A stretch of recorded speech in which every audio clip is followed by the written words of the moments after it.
नमस्कार दोस्तों, आप सभी का मेरे चैनल में स्वागत है।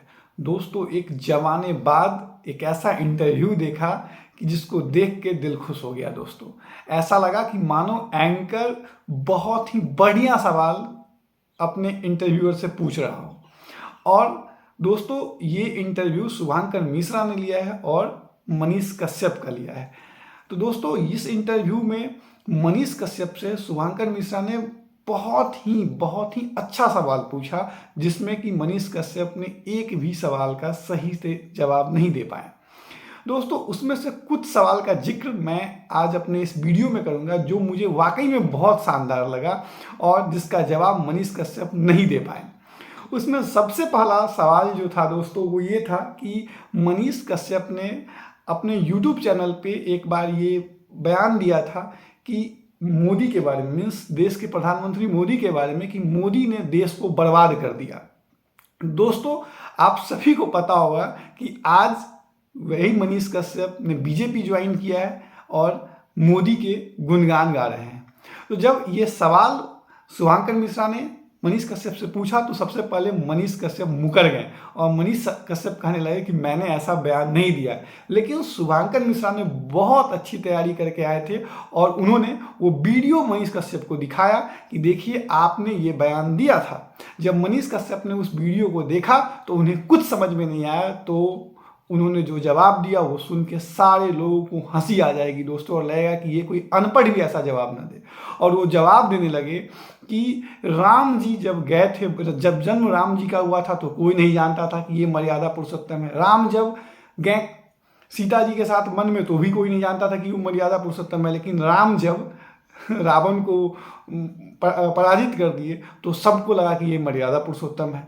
मीन्स कि मोदी जी के बारे में मेरी राय पहले ये थी कि हाँ, मोदी जी देश को बर्बाद कर रहे हैं, लेकिन कोरोना टाइम के बाद से मोदी जी के बारे में मेरी राय बदल गई, क्योंकि कोरोना के टाइम में मोदी जी ने बहुत भयंकर सा काम किया। ये मनीष कश्यप का जवाब था दोस्तों, ये मेरा जवाब नहीं है दोस्तों, ये मनीष कश्यप का जवाब था। गौर फरमाइएगा दोस्तों, ये जवाब बिल्कुल जलेबी की तरह गोल गोल और टेढ़ा था। शुभांकर मिश्रा ने उनसे सीधा सवाल पूछा कि आपने मोदी के विषय में ये बोला और आज आप उसी मोदी के गोदी में आके बैठ गए। तो मनीष कश्यप इसका बिल्कुल भी जवाब नहीं दे पाए। फिर दूसरा सवाल जो शुभांकर मिश्रा ने पूछा वो ये बोला कि जो जनता पूर्वी चंपारण की थी, वो उसके लिए मनीष कश्यप एक सोच थे, एक विचारधारा थे। और अचानक से मनीष कश्यप अपनी सोच, अपनी विचारधारा बदल देते हैं और वो बीजेपी को ज्वाइन कर लेते हैं। तो बीजेपी को ज्वाइन करने से पहले क्या आपने पूर्वी चंपारण की जनता से पूछा कि मैं बीजेपी ज्वाइन करने जा रहा हूं? तो मनीष कश्यप का इस पे भी कोई जवाब नहीं आया और मनीष कश्यप इसका भी जवाब नहीं दे पाए। मनीष कश्यप ने इसके जवाब में बोला कि मेरी माँ ने मुझसे बोला कि बेटा तुम बीजेपी ज्वाइन कर लो। और जब शुभांकर मिश्रा ने पूछा कि ऐसा आपकी माँ ने क्यों बोला, तो उस पर मनीष कश्यप कहते हैं कि मेरी माँ मेरी सुरक्षा चाहती थी, इसलिए उन्होंने मुझसे बोला कि तुम बीजेपी ज्वाइन कर लो। और हर माँ अपने बेटे को सुरक्षित देखना चाहती है, तो इसलिए मैंने माँ के बात को नहीं टाला और मैंने बीजेपी ज्वाइन कर ली। तो मैं एक सवाल पूछना चाहूँगा मनीष कश्यप, आप बिहार के जनता को क्या सबसे बड़ा चूतिया समझते हैं? अगर आप समझते हैं तभी आपने ऐसा जवाब दिया है। मैं मानता हूं कि हर एक माँ अपने बेटे को सुरक्षित देखना चाहती है, लेकिन आखिरकार इस प्रकार की सिचुएशन आपके साथ उत्पन्न क्यों?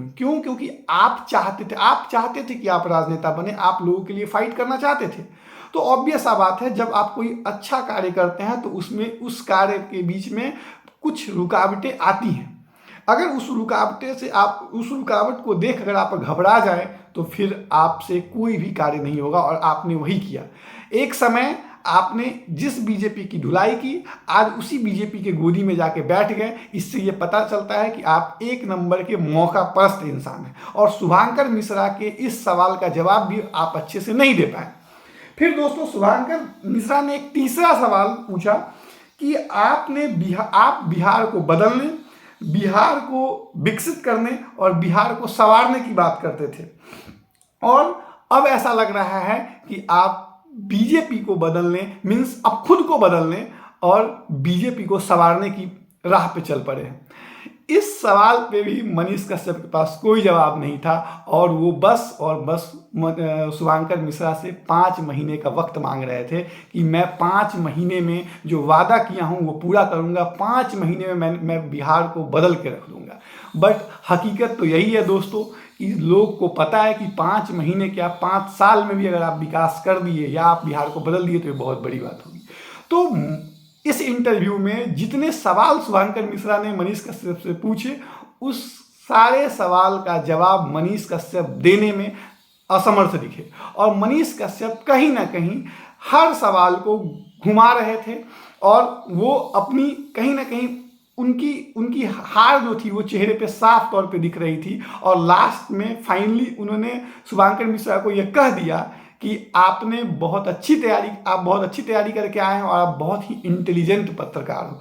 तो मैं मनीष कश्यप आपसे एक सवाल पूछना चाहूँगा कि आपको ठगने के लिए, आपको गधा बनाने के लिए क्या बिहार की ही जनता मिली थी?